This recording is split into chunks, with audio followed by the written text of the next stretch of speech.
What's up everyone, welcome back to another video. And this video I'm gonna talk about how to get access to iCloud messages on your iPhone. So let me directly get into this step. First one, just go over here in the settings.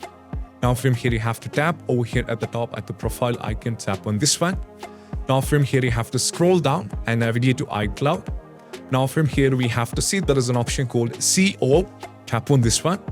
Now from here you have to scroll down and there is an option called message in iCloud, tap on this one and make sure that you turn this on. So if it is turn it off, you have to turn this off.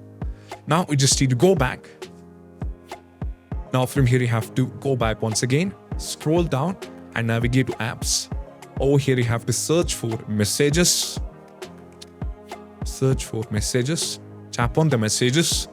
Now from here you can see over here there is an option called iMessage. You have to turn this on as well. Now you want afterwards, you're fine with it, and this is what we have to do. And I hope this video is helpful, and if you find this video helpful, don't forget to subscribe and click on the bell icon for more notification. That's it, bye bye.